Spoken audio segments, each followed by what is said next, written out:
Sebenarnya cerebral palsy ini penyakit yang seperti apa? Cerebral palsy itu lumpuh otak. Bagaimana kemudian tanggapan orang-orang yang berada di lokasi tersebut melihat Bu Santi membawa poster itu? Cuma ada yang memberi dukungan gitu. Ya alhamdulillah sih, tapi nggak ada yang negatif sih, Mbak. Hai Tribuners, balik lagi di On Cam Every Night bersama Mei. Malam ini ada yang spesial di On Cam Every Night karena Mei akan mengajak Tribuners di rumah untuk berbincang dengan seseorang yang belakangan ini sedang menjadi perbincangan.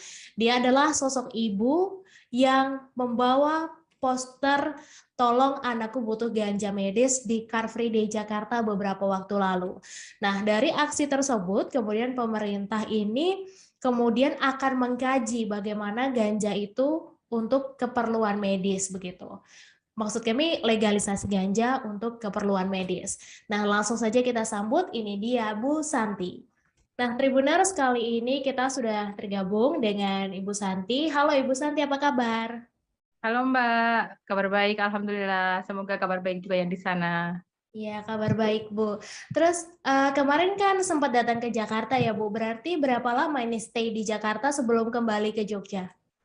Minggu, Senin, Selasa, Rabu, Kamis, Jumat, Sabtu, Minggu. Sekarang hari 10 hari. 10 hari ya? Oke. Iya. Terus, Kemarin perjalanan dari Jakarta via darat. oke, via darat. Kemudian sebelum kita bahas lebih lanjut nih Bu tentang cerebral palsy dan aksi Ibu kemarin, sebagai ibu dari anak yang dibilang spesial gitu ya, sehari-harinya kegiatannya Bu Santi ini apa aja sih Bu? Jadi kegiatan sehari-hari saya memang 100% handle Pika ya, karena saya memutuskan resign dari pekerjaan saya dan menghandle Pika sendiri tanpa ART gitu. Jadi ya memang hidup saya ya untuk anak saya begitu. Kalau boleh tahu Bu Santi ini punya berapa anak? Baru satu Mbak, belum dikasih lagi, belum dapat rezeki ini. Oke, berarti baru Dek Pika doang ya? Iya. Nah, untuk Pika sendiri sekarang usianya berapa Bu? Nanti bulan September 14 tahun. Oke, 14 tahun. Oke. Iya. Nah, apa sih Bu alasannya nggak memperkerjakan orang untuk ikut membantu mengurus Pika? Yang pertama tentu biaya ya Mbak ya. Jadi kalau kita mempekerjakan orang kan kita harus mengeluarkan ekstra cost gitu kan untuk orang itu. Jadi kemudian untuk biaya yang terapi aja sudah lumayan mahal. Jadi ya kalau saya yang handle sendiri paling enggak kan lebih menghemat biaya. Yang kedua, saya mungkin juga kurang begitu bisa kasih orang lain untuk handle Pika gitu loh. Jadi saya lebih mantap kalau pegang sendiri, jadi lebih tahu perkembangannya. Oke. Oke. Kita mulai bahas tentang cerebral palsy ya, Bu. Membahas soal cerebral palsy, apakah boleh dijelaskan dulu, Bu, secara umum sebenarnya cerebral palsy ini sebenarnya penyakit yang seperti apa? Jadi cerebral palsy itu lumpuh otak. Jadi istilahnya bagian mana otak yang diserang, bagian tubuh itulah yang nanti mengalami gangguan. Jadi misalnya yang terjadi gangguan itu bagian otak untuk motorik, motoriknya itu nanti yang terganggu. Tapi jadi setiap kondisi anak CP itu berbeda-beda, tergantung bagian otak mana yang mengalami kerusakan, begitu Mbak. Oke. Nah, untuk Pika sendiri ini mulai dideteksi cerebral palsy di usianya yang keberapa, Bu? Jadi kalau Pika itu mulai sakit kan sekitar TK0 besar, tapi kan kondisinya tidak langsung ngedrop seperti ini. Jadi kondisinya kan pelan-pelan menurun-menurun. Waktu 2015 itu sudah kesusahan berjalan. Jadi sebetulnya kondisi itu sudah bisa disebut cerebral palsy, tapi mungkin masih ringan ya, belum seperti sekarang ini begitu. Berarti pada saat itu Pika sendiri itu memang sudah bisa berjalan, kemudian jadi kesusahan berjalan gitu ya, Bu ya? Iya, iya sudah bisa berjalan, sudah bisa sekolah seperti anak-anak yang lain gitu. Berarti dulu udah sempat sekolah di TK? Iya, sudah TK0 besar. Mhm. Setelah itu sakit. Jadi sejak saat itu saya memang fokus untuk terapi. Oke. Nah, kemudian awalnya gejala yang dialami Pika sendiri itu seperti apa, Bu? Jadi dulu Pika itu pas TK0 besar sering muntah, Mhm. lemes gitu, kayak pingsan gitu di sekolah. Kemudian kita ditelepon untuk suruh bawa Pika pulang sama sekolah. Kemudian beberapa kali itu terjadi kemudian baru muncul kejang gitu. Jadi awalnya memang dari itu muncul kejang pertama pun kita langsung bawa ke dokter dan langsung dikasih obat kejang sejak saat itu. Mhm. Oke. Nah, kemudian apakah pada saat gejala awal itu langsung dideteksi cerebral palsy atau awalnya ada dideteksi penyakit lain? Belum, jadi karena awal yang kelihatan yang muncul itu kan kejang tanpa demam, dan kejang tanpa demam itu diagnosa awalnya epilepsi. Oke. Jadi karena kejang terus masih muncul, itu yang memperburuk keadaannya. Jadi otaknya bagian yang bermasalah kan semakin banyak gitu Mbak, karena sering terjadi kejang begitu. Jadi kondisinya yang menurun itu karena kejang yang belum teratasi itu. Oke. Mohon maaf Bu kalau saya boleh tanya, apakah kondisi Pika sendiri ini bisa berkomunikasi dengan baik atau seperti apa? Jadi untuk komunikasi masih satu arah ya Mbak, masih dari saya dan responnya masih minim gitu buat Pika, tapi tetap saya ajak komunikasi walaupun masih satu arah begitu. Oke. Kemudian kalau kita boleh mengulang kembali ke masa lalu, bagaimana pada saat itu respons Bu Santi dan keluarga sendiri saat mengetahui bahwa Pika ini akhirnya dideteksi mengidap cerebral palsy?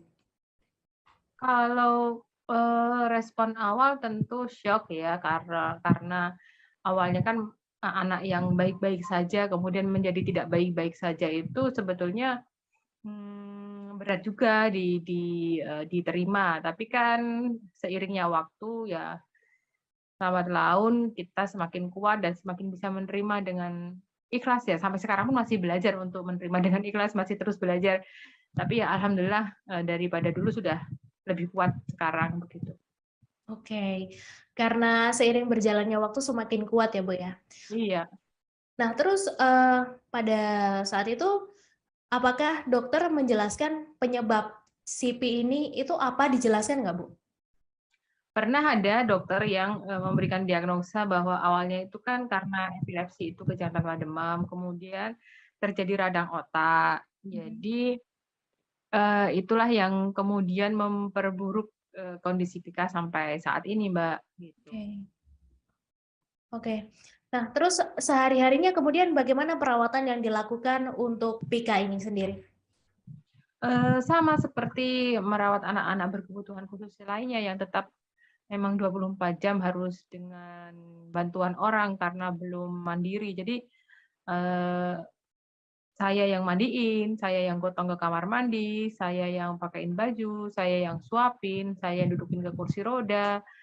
Ya semua harus dengan bantuan saya gitu. Jadi ya seperti punya anak bayi lagi lah kasarnya gitu. Tapi ya alhamdulillah dijalani sampai saat ini bisa kuat sampai saat ini. Kemudian upaya pengobatan apa saja sih Bu yang sejauh ini sudah dilakukan? Terapi apa saja mungkin, terus pengobatan-pengobatan lain? Jadi sejak pertama Pika terdiagnosa sakit itu kita memang ke medis. Tetapi kita tidak menutup juga ke pengobatan alternatif, misalnya ada yang menyarankan pijat, ada yang menyarankan minum ini, minum itu juga kita lakukan di luar medis, tetapi medis tetap kita lakukan sampai sekarang pun. Terapi juga fisioterapi, terapi bicara, okupasi terapi. Nah, sekarang tambah lagi juga akupuntur, itu juga masih kita lakukan. Jadi selain medis pun kita juga melakukan terapi-terapi pendukung lainnya gitu. Jadi bukan hanya terapi obat secara medis, tapi juga beberapa alternatif terapi yang beberapa orang juga sarankan gitu, Mbak. Kemudian apakah sejauh ini terapi-terapi tersebut juga mungkin membantu ada perkembangan sedikit demi sedikit gitu di Pika? Ya alhamdulillah perkembangan secara signifikan sekali sih belum ya, tapi membantu kondisi Pika menjadi lebih baik. Ada beberapa yang misalnya dulu BAB itu beberapa hari baru bisa harus pakai obat pencahar gitu. Sekarang alhamdulillah udah lancar. Kemudian drooling itu ngeces itu juga waktu itu banyak. Sekarang alhamdulillah sudah berkurang banyak sekali. Jadi yang saya concernkan sekarang karena kejang itu masih ada gitu loh Mbak, belum bebas kejang itu yang masih menjadi PR saya sampai sekarang karena itu menjadi ketakutan tersendiri gitu kalau Untuk kejang kan anak lebih cenderung mundur daripada maju gitu, Mbak. Oke. Nah, kalau kita bahas soal kejang, apakah maksudnya biasanya itu akan kambuh kejangnya itu saat kapan, Bu? Saat kondisi yang seperti apa? Kalau secara, misalnya saya prediksi, "Oh ini anaknya gini nanti pasti kejang," juga belum tentu, Mbak. Mhm. Jadi, kita nggak bisa prediksi secara, "Oh nanti karena ini dia kejang," belum tentu juga. Jadi, kalau misalnya Pika itu kadang tidak ada apapun juga bisa kejang, Mhm. eee, sakit pun malah kadang tidak kejang. Jadi kemarin kayak, kita isolasi karena kena Omikron seminggu di rumah sakit, tidak kejang sama sekali. Jadi, saya juga kurang paham ya kalau untuk secara karena disebutkan kan pemicunya kalau epilepsi itu kelelahan, kecapean, kelaparan gitu, itu bisa menjadi pemicu, tapi kadang pun tidak ada apapun juga bisa kejang gitu. Mhm. Oke. Mmm, kemudian kalau boleh kami tahu, selama ini biaya pengobatannya Pika sendiri, baik itu medis, kita lebih fokus ke medis ya, Bu, ya. Itu apakah di-cover oleh BPJS mungkin? Kalau untuk kontrol rutin, tercover oleh BPJS, sampai sekarang. Jadi kontrol rutin tiap bulan itu tercover oleh BPJS serta obat-obatan juga terapi. Oke. Eee, tapi kan, itu terbatas, Mbak. Jadi kalau untuk terapi itu kan jadwalnya terbatas juga, ada batasan tertentu dari BPJS. Jadi kita tetap melakukan juga home care gitu untuk terapi yang dengan biaya sendiri. Oke. Berbicara soal aksi Ibu kemarin di Jakarta yang membawa poster "Tolong anakku butuh ganja medis". Nah, itu kan menjadi perbincangan ya, Bu, dan sangat viral itu. Boleh diceritakan bagaimana awalnya terpikirkan untuk melakukan aksi itu? Jadi kita mengajukan permohonan ke MK untuk peninjauan kembali Undang-Undang Narkotika itu sudah November 2020. Jadi kan sudah hampir 2 tahun, sudah 8 kali sidang kalau nggak salah. Nah, itu pun belum ada keputusan. Jadi, kita pun menunggu keputusan itu. Jadi, saya melakukan aksi itu karena kantor MK ada di Jakarta. Jadi, saya ke Jakarta untuk mengingatkan MK dan memohon untuk segera kami itu diberi keputusan yang semoga saja keputusan itu yang seperti saya harapkan, yaitu untuk membuat ganja bisa sebagai obat medis gitu, bukan Mhm. ganja yang untuk rekreasi gitu, Mbak. Ya. Heeh. Kemudian apakah benar dulu ada teman Bu Santi yang menyarankan untuk melakukan terapi CBD oil? Nah, boleh dijelaskan terapi CBD oil itu seperti apa, Bu? Jadi ketika saya bekerja di Bali, atasan saya ada orang luar, Mbak, Mhm. orang luar. Jadi, beliau pas ada acara pas dia di luar negeri, beliau mengirimkan foto kepada saya, "Santi, ini di negaraku untuk obat epilepsi, obat kejang." Nah, saya lihat fotonya itu, di botolnya itu tertulis kanabis. Tapi saya menolak karena waktu itu saat ini pun juga belum legal ya. Tahun 2015 itu nanti takutnya dia bawa ke dalam Indonesia malah bermasalah dengan bea cukai, saya juga bermasalah. Nah, itu saya menolak. Itu awal pertama saya tahu kanabis sebagai obat gitu, Mbak. Mhm. Terus dari keinginannya Bu Santi ini untuk agar ganja itu dilegalisasikan untuk medis gitu. Sebenarnya bagaimana sih fungsi ganja ini untuk cerebral palsy khususnya? Jadi, saya mengetahui, apa namanya, ganja bisa sebagai obat medis itu dari, Ibu Dwi Pertiwi, ibunya almarhum Musa. Nanti Mbak bisa lihat, cek di film Musa. Beliau memberikan terapi ganja medis kepada Musa di Australia Mhm. secara legal dengan biaya sendiri dan itu perkembangannya sangat signifikan. Jadi Musa itu kondisinya secara keseluruhan lebih buruk daripada Pika, tetapi dia diberikan ganja medis, kemudian ada perkembangan yang signifikan, kejang banyak berkurang, spastik berkurang, tidurnya tidak begadang, kemudian, makannya bagus, itu kan perkembangan yang sangat bagus gitu loh bagi kami ibu-ibu dengan anak berkebutuhan khusus. Nah, saya pun juga punya keinginan untuk bisa anak saya mempunyai perkembangan yang bagus juga gitu, tapi kan kita tidak bisa memperoleh di sini gitu loh, Mbak. Oke.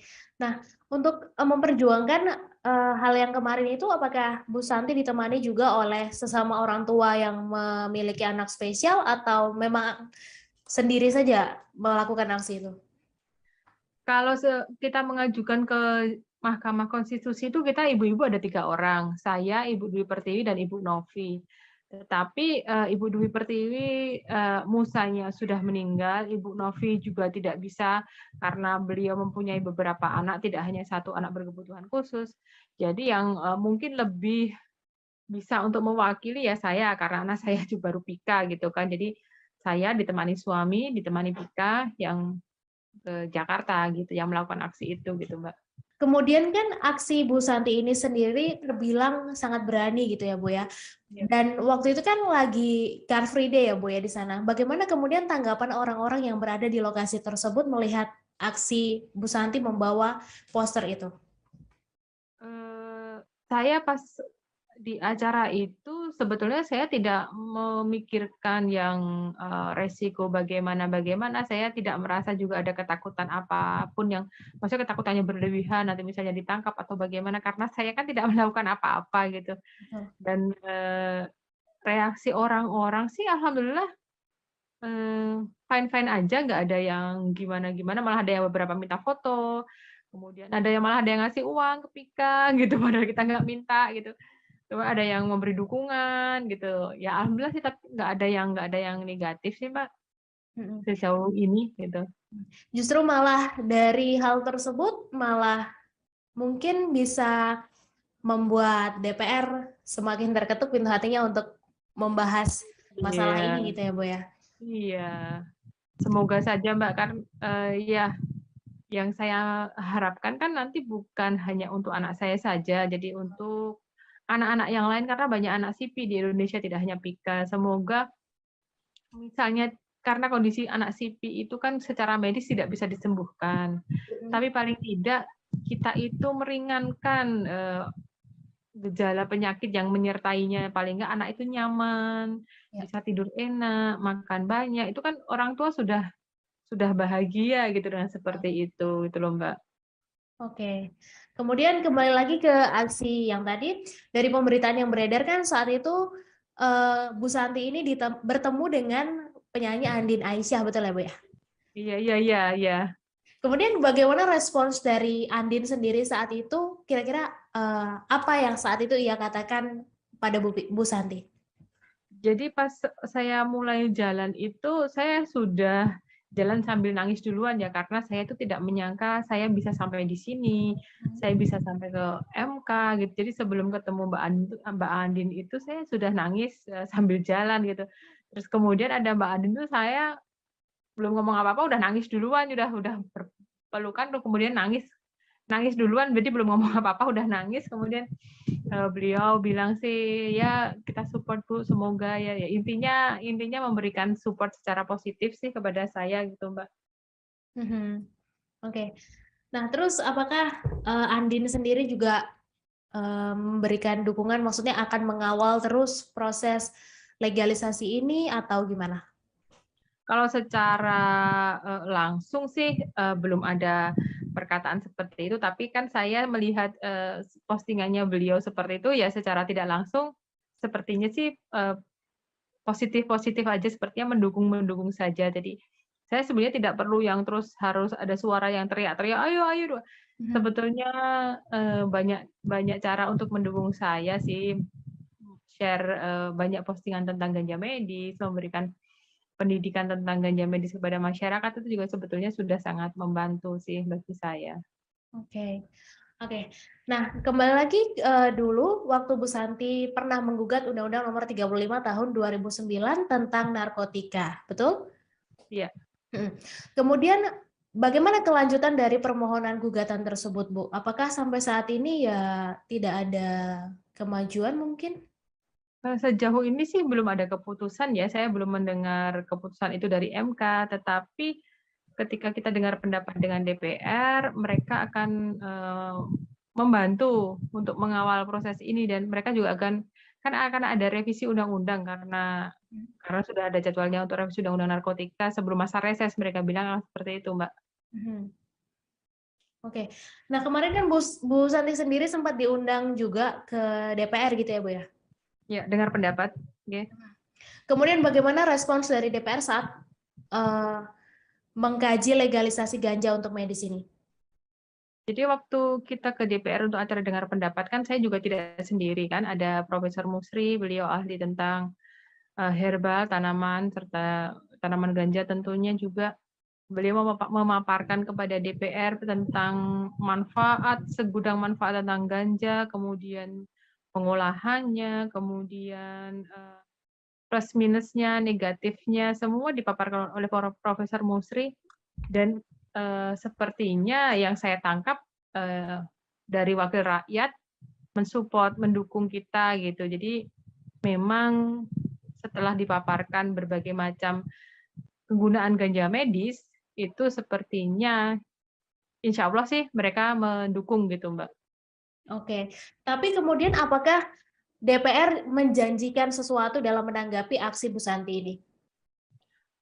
Mereka menjanjikan akan mengawal sih sama proses ini begitu. Jadi ya semoga aja nanti karena kan itu sudah sebetulnya bukan di ranah saya gitu, untuk proses-proses itu ada di para pemegang kekuasaan, para pemangku jabatan, dan para elemen politik yang di atas yang lebih berkepentingan, yang lebih berkompeten gitu. Kalau saya kan ranah saya hanya sebagai ibu yang memohon untuk pengobatan anak saya. Kemudian untuk prosesnya nanti misalnya pun untuk riset dan lain-lain, distribusi dan lain-lain kan sudah ada dari pemerintah yang lebih berkompeten untuk mengurus itu gitu, Mbak.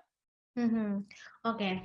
Nah, terus kemudian kan setelah aksi Bu Santi ini membawa poster tersebut, Wakil Presiden Ma'ruf Amin itu juga kemudian meminta MUI untuk mengkaji fatwa ganja medis. Nah, bagaimana tanggapan dari Bu Santi sendiri? Saya sangat senang ya kalau ada tanggapan seperti itu, tapi tentu saja yang saya harapkan ini kan ganja medis ya, bukan ganja rekreasi, dan pastinya MUI pun mengkajinya nanti. Mereka akan bertemu dengan para pakar, para ahli dari mungkin Kementerian Kesehatan, dari tanaman, dari riset, dan itu kan nantinya baru MUI bisa memutuskan apakah ganja itu nanti akan bisa dilegalkan sebagai obat medis atau tidak. Jadi apapun keputusan dari atas, dari para pemimpin, tetap saya akan terima karena saya akan tetap di jalur hukum, di jalan yang benar. Jadi saya mau prosesnya pun berjalan di jalan yang ada gitu, Mbak. Oke. Kemudian segala aspek seperti ID dan juga Menkes saat ini juga sudah mendukung untuk mengkaji ganja untuk keperluan medis ini. Apa kemudian harapan Bu Santi untuk hal ini? Harapan saya ya tentu saja tidak hanya berhenti sampai di sini aja, tetapi ada tindak lanjut setelah ini. Jadi kalau mereka memang setuju untuk mengkaji ganja medis, tentunya tindak lanjutnya adalah meneliti, meriset untuk ganja ini bagaimana cara pemakaiannya, bagaimana cara pengolahannya, untuk apa saja manfaatnya. Jadi hanya tidak terbatas setuju dan tidak setuju, boleh dan tidak boleh. Jadi riset dilanjutkan, nanti pengobatan bisa digunakan untuk pengobatan. Jadi yang saya lanjutkan, ya saya harapkan adalah proses selanjutnya terus berjalan begitu, Mbak. Oke, amin. Semoga nggak hanya berhenti di sini saja, semoga benar-benar ditindak gitu ya, Bu ya. Oke, kemudian sebelum kita akhiri, mungkin boleh disampaikan, Bu, apa harapan Bu Santi sendiri untuk kedepannya, dan juga pesan yang ingin disampaikan mungkin kepada Tribuners, orang tua di luar sana yang mungkin juga memiliki anak spesial juga sama seperti Bu Santi. Harapan saya sih untuk ibu-ibu orang tua yang mempunyai anak berkebutuhan khusus, jangan menyerah, jangan menyerah. Bersyukur apapun itu yang setiap hari kita dapatkan, kita masih bisa memeluk anak saja, kita harus bersyukur. Apapun, sekecil apapun perkembangan anak, harus kita syukuri, dan tentu saja kita harus tetap berjuang untuk anak di jalan yang benar, gitu, Mbak. Oke, baik. Terima kasih Ibu Santi atas pesannya. Semoga harapannya juga Amin. wujud. Semoga juga Ibu dan keluarga, khususnya Depika juga sehat selalu. Amin. Semoga Doa yang sama juga. ya amin. Semoga segala urusannya dipermudah gitu ya Bu ya. Amin, Terima kasih amin, banyak amin. sudah mau berbagi di On Cam Every Night. Terima Salam kasih. untuk keluarga ya Ibu. Terima kasih. Terima kasih, salam juga buat keluarga. Terima Terima kasih Bu. kasih. Terima kasih sudah nonton. Jangan lupa like, subscribe, dan share ya.